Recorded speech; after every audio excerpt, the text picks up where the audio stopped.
Making this relationship work requires two people. You cannot fix this all on your own.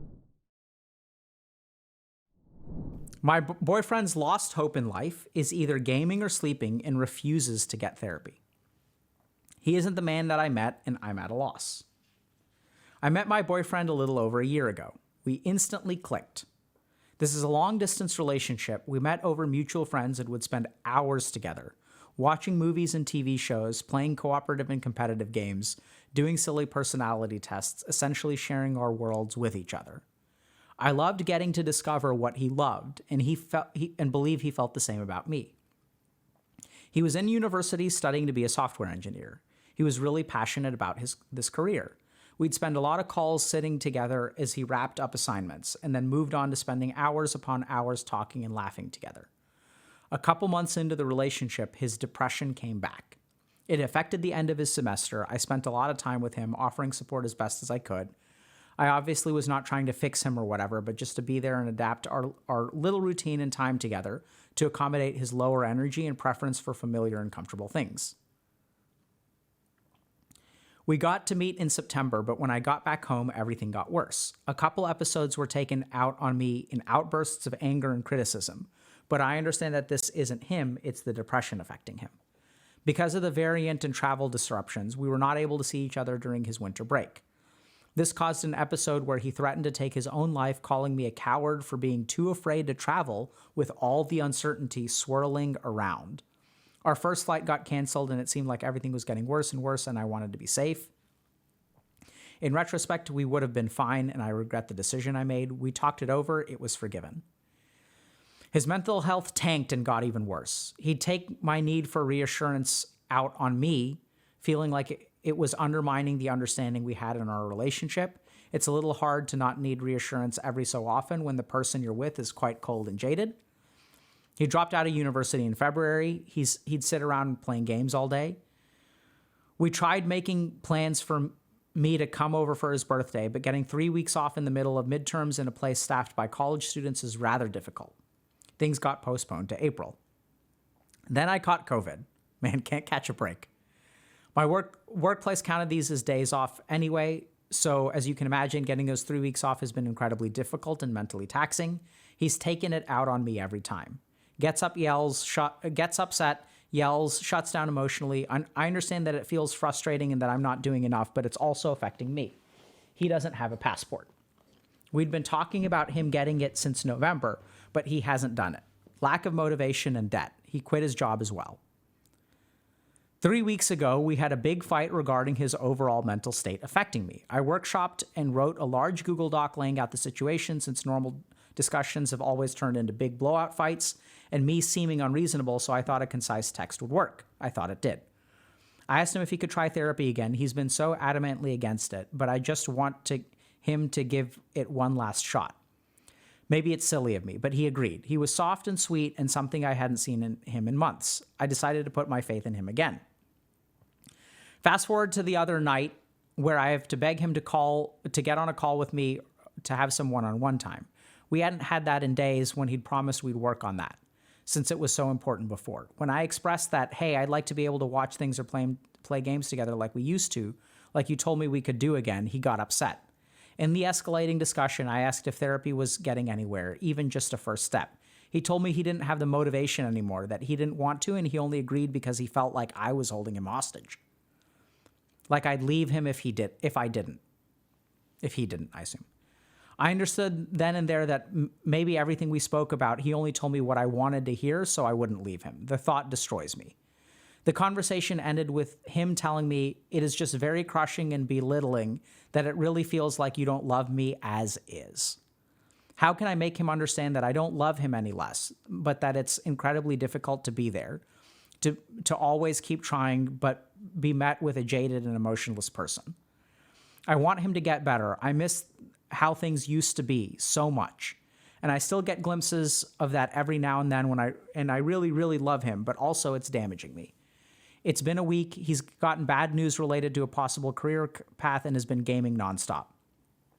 He's either been very sweet to me or very upset because of his games. I haven't brought up therapy since. I'm at a loss.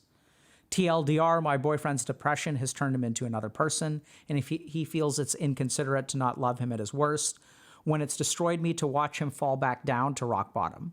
I'm at a loss as to what to do.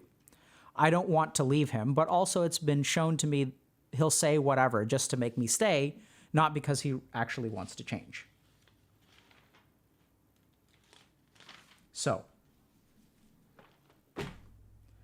this is super challenging. Supporting a partner who is depressed and spends all their time playing video games and refuses to go to therapy can be absolutely devastating.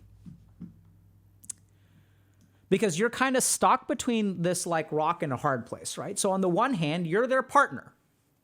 So as their partner, it's your job to support them, be there for them, encourage them. Also, you try to be understanding, right? So like, I understand that my partner struggles with depression. So it's hard. They don't feel motivated. They have low energy. Like they lash out at me sometimes, but it's not them, it's the depression. So you make allowances for the depression because that's what you have to do. That's what a supportive partner does. But then like, it gets tricky, right? Because then they start saying things like, but like, this is a situation that is tricky because it's unclear whether the support will actually fix stuff. So if your partner has depression, there's some things that they need to be doing, right? Like they need to go see a therapist. They need to like figure out what's going on with school or like take time off or like whatever. They need to probably spend less time playing video games because that's not helping. The other really tricky thing here is, but if you try to push them to do that, it's like, how do you decide, okay, like if they're depressed and they don't believe that therapy works, but they need to get therapy, like how much do you push them as a partner? If you push them a lot, does that just like kind of backfire in your face? And is that like, does that make sense? It's like, where does the being an emotionally supportive and understanding partner end? And like pushing them to take accountability and responsibility, like where is that fine line? Because if you push it too hard, then what your partner says is like, you don't accept me as I am. You don't love me unconditionally. And that's a blow.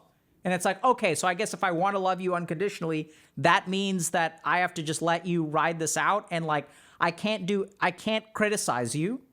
I just have to I can't even have demands for my own emotional needs, right? Because like, I'm in this relationship too, and this is hard for me too. And I want to spend time with you. I love you.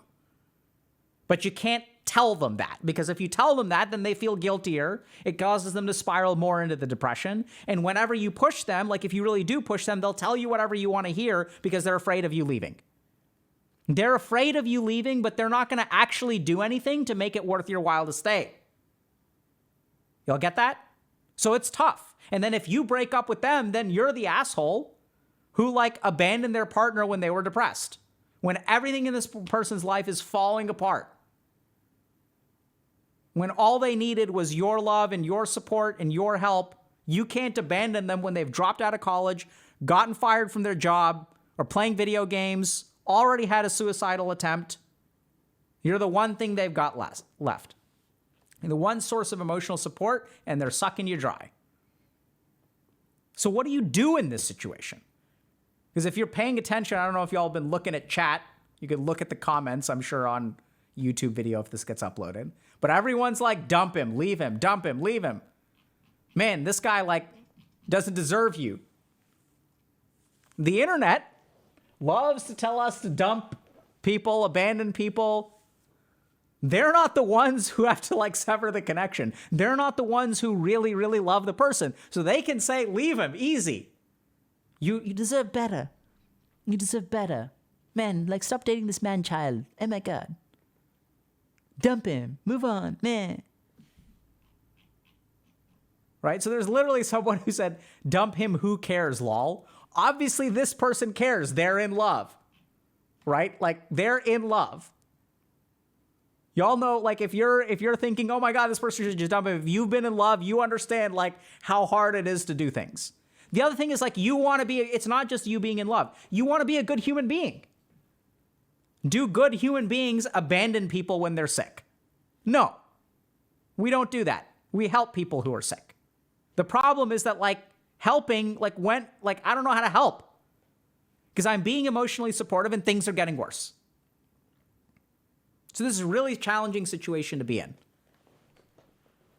And the most dangerous thing about this is if you're in this situation, you're probably terrified because at the end of the day, making this relationship work requires two people. You cannot fix this all on your own. And you're trying to figure out, okay, what's the right thing for me to do? But it's got to involve them at some point. So how do you tackle this situation? The first is, it's hard. Let's acknowledge that, right? It's hard on you. It's hard on them. It's hard on everyone. That's what illness does. It's not like everything balances out in the end. That's not how it is. When if two people are married and one of them gets cancer, there's no, that just sucks for everyone. It doesn't really matter who it sucks more for. It sucks for everyone involved. It just negatively impacts the relationship. Just makes everything harder. So it's okay for it to be hard. At the same time, there are a couple things you've got to understand and a couple things that really need to be done. The first thing to understand is that you cannot save this relationship on your own. Your partner needs to put in time and effort.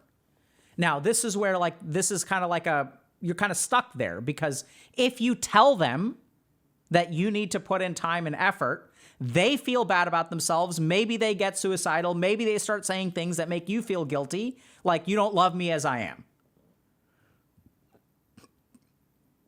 Right? So they respond in unhealthy ways. And if you tell them, hey, I need more from this relationship, that makes things worse for them. So you kind of feel like you're stuck. You can't tell them what your needs are, but you've got to, and we'll share with you how. So the first thing that we're going to so now that we've acknowledged that, next thing that we need to talk about is the relationship of gaming and depression. So we don't know if this person has a clinical depression or not, whatever. They need to get evaluated for that. But in psychiatric treatment of addictions, there's a very important principle called dual diagnosis treatment. So this is the kind of thing where the classic example is alcohol. When you have someone who has major depressive disorder or bipolar disorder and they have an alcohol problem, you can't just fix one. Both of them need to be tackled at the same time. Because here's what happens.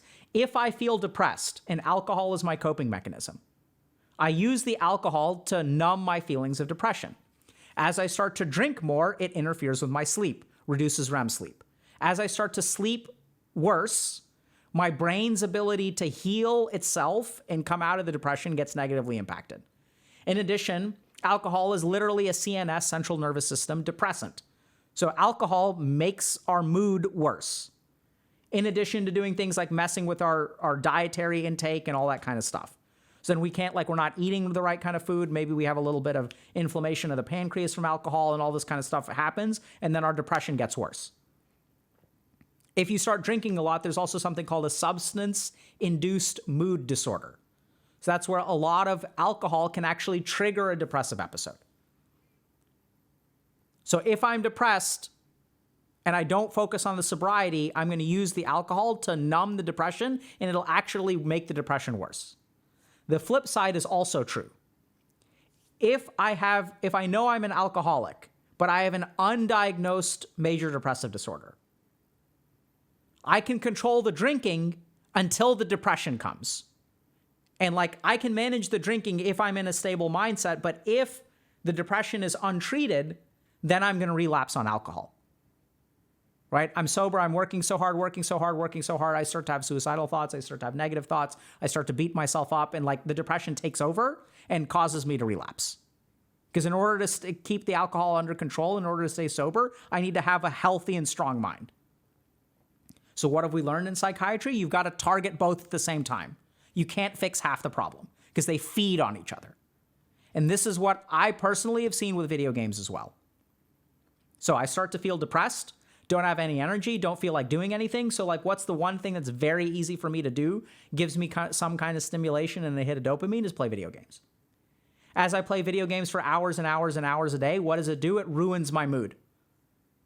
Helps me get through the hour, but ruins the day.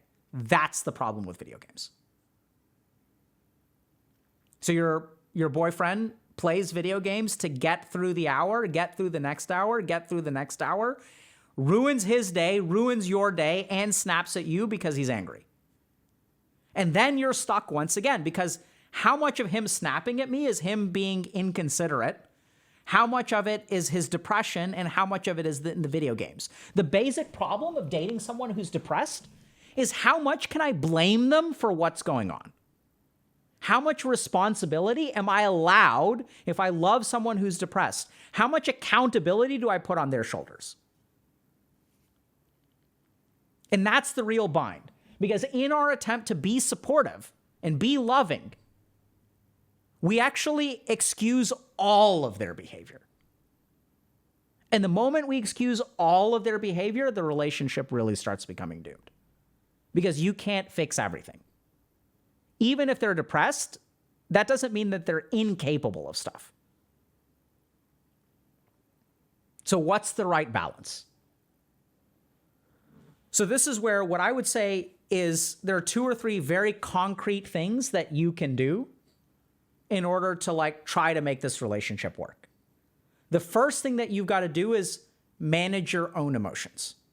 That doesn't mean you have to manage them yourself, but you have to recognize that this relationship is having a toll and cost on you. Those negative emotions are going to be having all kinds of unhelpful effects on your mindset, your cognitive biases, things like that. So I think the reason that everyone's saying leave him is because people who are in this situation are misattributing something. So I think that he's responsible for more here than like you're holding him accountable for. Right? So like, that's what I believe, but we'll sort of get to how to have that conversation. But the first thing is that you've got to kind of take care of yourself. And if your partner isn't in a space to help you emotionally process, I don't know how else you do it, but lean on friends, lean on family, lean on other online connections, work with a therapist yourself, work with a coach, as long as there's not something clinical going on, right? And a coach can definitely help you with this next part as well. So you have to try to manage your own emotions and like take like self-care, like meditate, whatever, go for a run, whatever you need to do. Start playing games with other people, whatever. Then what happens is you need to have a conversation with him. And this is a conversation where it's going to be painful, but it needs to be kind of like calm and like you need to kind of be patient. And this is why it's important for you to be emotionally in a good space so that you can say things in a way that are compassionate, but still accountable. And this is what I have helped patients do. And this is also, to a certain degree, what we try to have coaches help people do. So coaches can help y'all practice communication and learn communication. Clarify your own thoughts and feelings so that you can communicate effectively.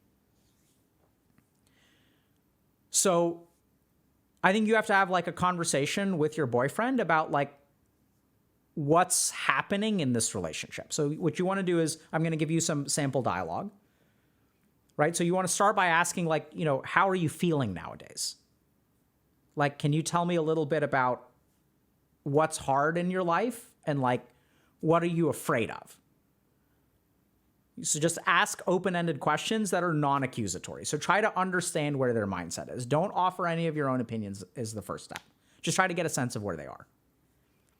Then what you want to do, so you've got to be careful because as you ask questions that get to the root of the problem, they're going to hurt. It's going to be like a sore point where like your boyfriend is not going to want to talk about it. Because the more that you ask him a question that he doesn't have a good answer to, it brings the shame to the surface. That's the shame that they try to drown out with the video games. But if it's left under the surface and festers, like it's not going to go away. So this is where I'd start by asking like, a couple of questions about, so actually before you can ask them, what can I do to support you? Like what do I do that's helpful for you? Okay, so like, here's how you feel. Okay, I understand. Like, this is hard for you. Your energy level sucks. This is bad. This is bad. Okay, what can I do to help you? And then comes the next question is like, what can you do to help you? This is what I'm going to do to support your health. What are you going to do to support your health? And this is where like, it gets tricky. This is where there are also other conversations about like, where do you see this going?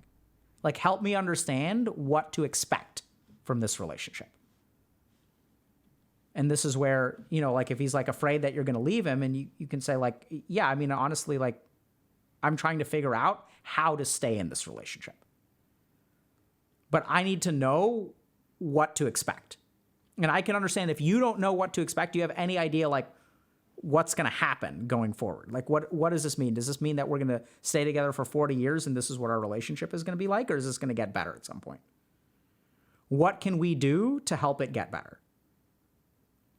What can I do to help it get better? Or what can you do to help it get better? And this is where he's going to say, okay, I'll go see a therapist. You don't want to take that bait. So you'll notice this if you really pay attention to people who are frustrated. They'll say whatever they can to stop the conversation. Painful conversation. Stop it. Make it stop. I'll say whatever I need to. Just make it stop. Stop asking me about my future. Stop asking me about what do I need to do. I'll just give you I'll tell you whatever you want to hear. And as soon as that happens, you got to take a step back a little bit. Because this is where if you're emotional, that's exactly what you want to hear. Oh, thank God. Oh, and you're going to just take that bait and you're going to gobble it up. Conversation is over. Let's go play. And then he's going to be nice. Let's go play video games. Let's do all that stuff. Just like, don't have conversation. No. I'm doing so much better. Let's go have fun. We haven't had fun in such a long time. By the way, I love you so much. Let's go play a game. This is going to be awesome. Let's go stop some noobs. That's where you're like, hold on a second. I'm glad that you said that you want to go to therapy. Can you help me understand a little bit about how that decision is coming about? And that's where you want to do something a little bit weird, which is like, don't jump into that plan. Say like, okay, like what do you think that'll be sufficient? And then they may say something like frustrated, like, what do you want me to say? And that's the problem, is because they think that this conversation is about them saying the right thing to make you happy. That's not what this conversation is about. It's not about appeasement. It's about actually fixing the fucking relationship. What are we going to do about this? And at some point, you need to share with your partner, there's so much that you can do, and you need their help. Yeah, F-bomb, right? I don't drop many of those nowadays. Felt like a right time, though. You need their help, too. There's some things that, like, you can't save this relationship on your own. And when you say things like that, it's going to be devastating to them. And that's the kind of thing where it's like, you know, like, how much do you manage that? Like, I'm not sure. Like, how do you manage that? You've got to sort of go slow. So hopefully you have 2 or 3 conversations. And then the last thing to really consider is that at some point, y'all need to have a conversation about love and accountability. Does loving you unconditionally mean no responsibility or accountability? When I ask you to do something, does that mean that I don't accept you as who you are? What does that mean to you? What is the relationship between love and responsibility? If you are in a situation where someone is guilt tripping you by saying you won't accept me as I am, the conversation you need to have with that person is, what is the relationship between loving and responsibility? What is the relationship between accountability and love? And you should genuinely ask that question. Don't go into that with the sort of idea of like, it's like a debate where you're like, yeah, like, I love you, but you've still got to be accountable. Like, you've genuinely got to, the two of y'all have to come to an understanding about what the relationship between these two things are. Is it possible for me to love you and not want to be in this relationship? Is it possible for you to love me and not want to be in this relationship? Does love excuse certain behavior?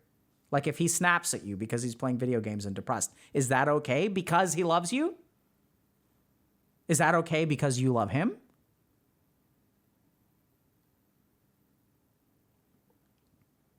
And so this is where if he feels unloved, that's where you can say, no, I love you. It's just I think that there's a difference between love and accountability. It's because I love you that I'm having this conversation. It's because I love you that I'm trying to save this relationship.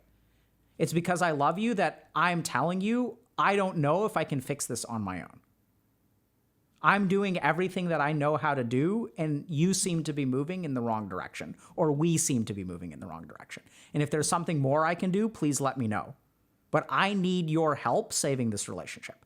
And that's going to make him feel super guilty. And you can say, I can understand if that makes you feel guilty.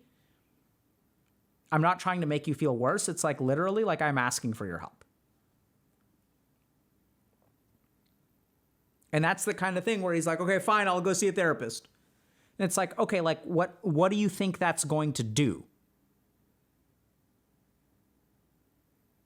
Right? So like that's all, like y'all need to have conversations about this kind of stuff. Like be clear. The problem is people don't teach us how to talk like this, especially when it comes to people who struggle with depression. And so there's like, it's hard, but there's a way to be compassionate and loving and also say to your partner, just because like love and compassion is not going to fix this problem. It's going to take more than love and compassion. If love could cure depression, like the world would be a completely different place. The truth of the matter is that depression happens in here, and someone else's love may be a huge part of the formula, but it's not the whole formula. So what is he going to do? What is he capable of doing? For what amount of time is he going to be incapable? Right? These are all questions that you can ask. And then at the end of the day, like what he may even try to do is, so just to walk y'all through a couple of things, techniques that he used, he may preemptively break up with you. So he may say things like, okay, fine, like I can't do it, because he may feel like he's not able to do it. Right? And he's like, okay, fine, if you want to dump me, like I'll do us the favor, like whatever. If you don't love me, and they'll like frame it in a weird like gaslighting sort of way. If you don't love me enough to make this relationship work, I'm just going to break up with you. And then that's when like your response to him has to be like very stable and has to be, are you getting the sense that I'm trying to break up with you? Like, where do you get that? Because the reason I'm having this conversation is to try to save the relationship. So if you're breaking up with me because you think I'm trying to break up with you, that's not a good reason. If you want to break up with me for other reasons, that's fine. But I want to be crystal clear that I'm trying to make this relationship work. I need your help to do it. And if that doesn't work for you, that's fine. I can't make you stay in the relationship. I really want you to, but I can't make you stay. And I'd love it if you'd reconsider and like think it through, or at least like talk to me about why you're doing this. Right? So it's kind of weird. Everyone's telling him, everyone who's listening to this is like, dump his ass. Whereas if he tries to break up with you, I would actually push back, because if you really love him, that's what you should do. And just make sure that it's really what he wants. It's not denying the breakup. It's just not accepting it at face value unless it's an authentic desire to break up. And then if he continues to persist and like spirals downward and stuff like that, and then it's kind of like, okay, fine. Like, if that's really what you want, I can't say no. It takes two to make a relationship work. And it's clear to me that you're trying very hard to break up with me. So I guess that's goodbye. I really hope you see a therapist. Does that make sense? So hopefully that kind of language will equip y'all a little bit. And there are just a lot of like, just to kind of summarize, like this is the kind of thing that's tough, because if you're supporting someone with depression, a lot of concepts get tangled up. Like, when does support become enabling behavior, especially when it comes to things like video games and alcohol? When does love absolve people of responsibility and accountability? Because you want to be a good partner, right? You don't want to abandon someone when they're depressed. But in trying to achieve that goal, what you can actually do is like make things worse. And what you've got to understand is that you can be as loving and as supportive as you want to, but in order to fix this relationship, it takes two. And so at some point, there needs to be some kind of accountability. And this is the last kind of tip that I'll give you. This is a good case of someone who should probably stay in therapy. I don't really know, actually, but there's some people that I know that, so there's some people who have this pattern where they fall apart, get depressed, go to therapy, get put back together, and then they feel better, so they stop going to therapy, and the cycle repeats itself. So there's some people who need to stay at least somewhat connected to treatment for a longer period of time. And therapy in this kind of situation is not just to get you out of this depression. It's to really help work at the underlying issues that make you vulnerable to the depression in the first place.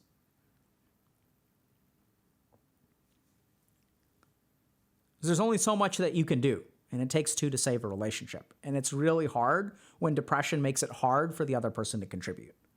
So that's where, like, the key thing is to have them take some kind of responsibility. It doesn't have to be a lot, but it needs to be, like, very clear. And that could be simple things like cutting back on your gaming. It could be going to see a therapist. It could be, look, what I need from you, like, is, 1 hour every 3 days at a minimum. Or 2 hours. I want to play games with you like twice a week. And if you're really so sick that you can't do that, that's okay. But I believe that you're not that sick. Scal, and is this a good situation for couples counseling, or would you recommend individual therapy instead?